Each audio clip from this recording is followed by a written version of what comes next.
Good morning, everyone. Welcome to another Tune Up Tuesday with me, Peter Hamilton from Coldwell Banker Realty. And today, my star of the day is Joanne McCurry from Moonglade Photography. And she's going to answer some questions for those of you who are thinking of selling your house and not necessarily familiar with what to do in order to prepare it for a sale. Hello, good morning, Joanne. Good morning. How are you doing? Good. Thank you for being here today and being the star of the day. Star for the day. Yes, there's a cheesy song from Massachusetts called "Star of the Day." Anyway, no, here we go. I grew up here, and I won't sing that for you, just so the camera won't break. But anyway, so Joanne, just wanted to get some information from you in regards to the whole process of what do you think is the best advice to give to a seller in regards to preparing a house for a sale? It really does depend on the property. The smaller homes, make it a home. It really is a home. People want to envisage themselves living in your home, so make it authentic. If you've got a larger home and it's in a more prestigious neighbourhood, maybe then sort of clear the clutter a little bit more. But equally, still even then, don't clear it completely because you don't want it to come across as too sterile. You want it to be authentic. Okay. And what are your thoughts in regards to family pictures on walls? I think people overthink it. Okay. There's a lot of thinking going on there. But no, I think really people don't have time to be focusing on things like that. They're just literally flicking through, just seeing the photos, and if it catches their eye, they're going to spend more time. But in the whole scheme of things, You don't think it matters altogether that much?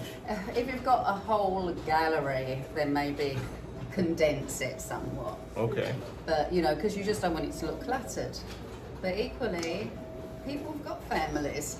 Okay. It adds personality. And I had one client one time. They actually had the child's initials on their pillowcase, and I got asked to flip the pillow over. Same there. I just think sometimes people overthink a lot of stuff. I know there is a lot of bad stuff out there, but there's also a lot of good. Okay. And I think, it's too much fear. So let's emphasize the good then. What do you think is the best things that are attributes for selling a house and photography-wise?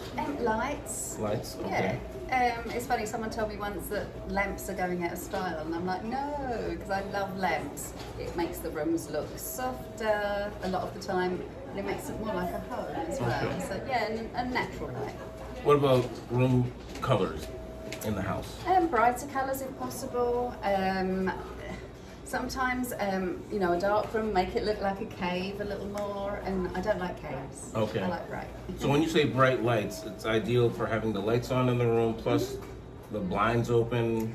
Yeah, it depends on the time of day and the sunlight, Okay. where it's all at. So, yeah. And ideally, what time of day do you think is best for taking photography? Once again, that's difficult. I've got an appointment next week and they want later in the day.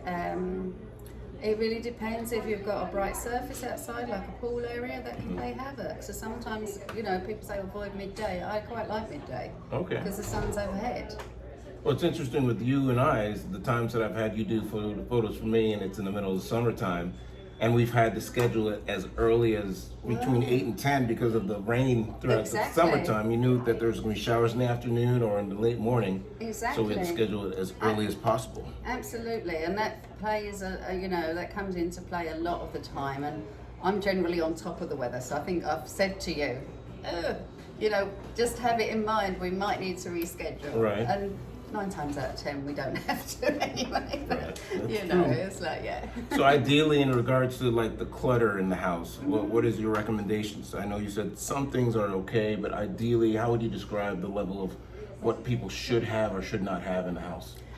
To be honest with you, there's a book out there actually called Still Like an Artist. Okay. So actually have a look through yourself and have a look at other listings and see what you find looks nice and what appeals to you, and just go from there. Right. So that would just be my recommendation. There is one thing though I don't like to see in photos, and this is maybe just me personally.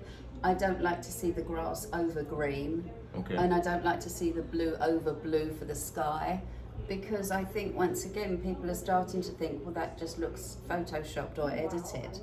And so if you're doing that, are you covering other things as well? So Okay. it just comes back to authenticity. Okay. I just think just be authentic. And if there's a hole in the wall, either just don't photograph that, but you know, the hole in the wall, if it needs to be photographed, it is still going to be there. You know. And I've known you put the toilet seat down a few times yes, too, of absolutely, course. yeah. And I got accused one time of leaving the toilet brush cleaner, you know, in a photo, and I'm like, well, at least it wasn't in the kitchen. You know, you've got Okay. to be authentic, and you know, at least you're not seeing like my reflection in the mirror. Okay. You know, which is, I mean, you'll see that so frequently, but. Very you true. know. Okay. Well, thank you for showing up today and being the star of the day for it's Tune Up wonderful. Tuesday. I appreciate your information. Your insight is definitely valuable. Thank you, Peter. And I look forward to helping you in the future. If you have any real estate needs, Peter Hamilton with Coldwell Banker Realty will be happy to help you. Take care.